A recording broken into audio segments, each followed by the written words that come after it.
I'm here at the Food IT event in San Francisco, talking with Shireen Yates of Nema. How you doing, Shireen? I'm doing great. So excited to be here. Yeah, so we're going to talk a little bit about Nema.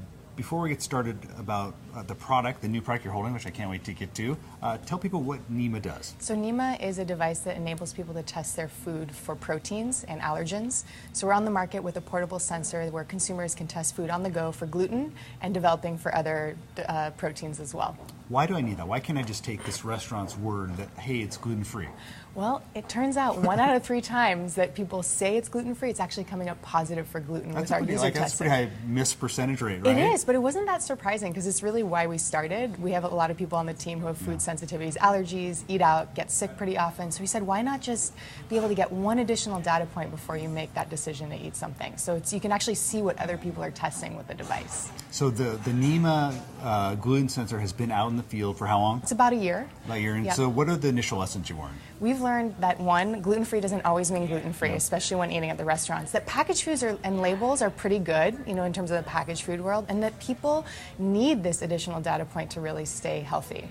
Okay, so if I'm someone who has a gluten issue, this could be life-changing, right? Because if we're talking about 1 out of 3 opportunities, it's an allergic reaction or some sort of mislabeling.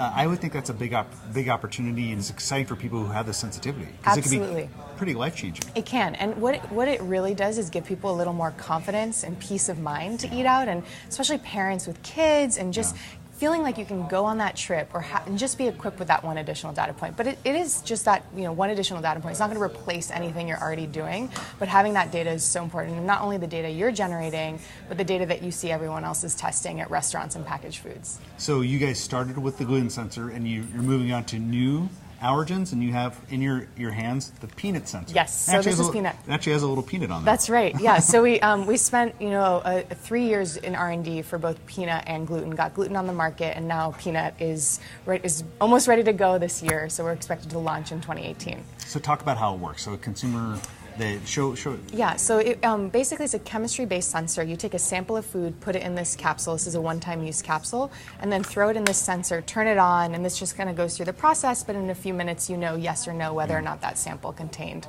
the protein you're looking for. And so for you as a company, talk a little bit about the business model. So you're selling these sensors to consumers. Do you sell them through doctor channels possibly?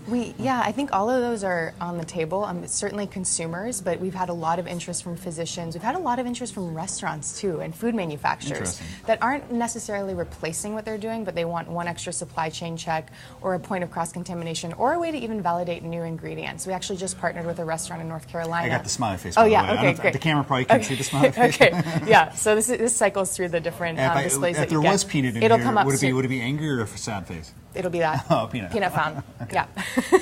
We actually used to have a sad face and changed it because we didn't want people to be sad, but it's like, yes, I found Peanuts it. aren't evil. Right. It's like for certain people. Exactly, yeah. So it sounds like restaurants may want that. That makes a lot of sense, right? And maybe even consumers may not believe you that this is gluten-free. You can actually have that extra proof point. Exactly. And restaurants, I've worked in the kitchens. I know there's a lot of chaos and suppliers change, staff changes. So having that one checkpoint where it's like, we try our best, but here you go. One more data point is what I think the world needs. So I think as we look forward 5 to 10 years, having technology that allows you to see what's in your food, to kind of have a food safety check, is going to be more prevalent, more pervasive. So you're on the front lines of that. Talk about, look into your crystal ball a little bit.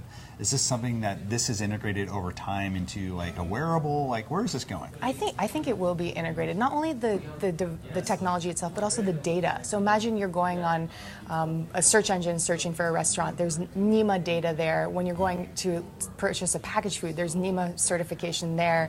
Everywhere you go, that data is there and available. I think eventually that technology will become quicker, faster, and more easily integrated in appliances, in kitchens, and supply chains. You talk about this data and like having that Nema certification. Yeah. We've written a little bit at the Spoon about this idea of like kind of the universal food profile for people. Like, so I go and when a restaurant knows when I walk in that, hey, I have a gluten allergy, and it senses that I'm there and it says, Mike, this is your specific menu. Yes. Are restaurants thinking about this? Are these conversations happening? Oh, totally. All the time. I think chefs are thinking about it, restaurants are thinking about it, because more and more people are looking at food as medicine and understanding what is the specific nutritional profile for myself and how does food affect me, and then how do I go about my day to make sure I only get those ingredients or I exclude certain ingredients. So it's becoming much more complex from a dining experience, especially for restaurants, top of mind for chefs. And I think that there is a mentality shift of, rather than, oh, I have to cater, to we want to cater and make sure people have a good experience. But they need the right tools to do that.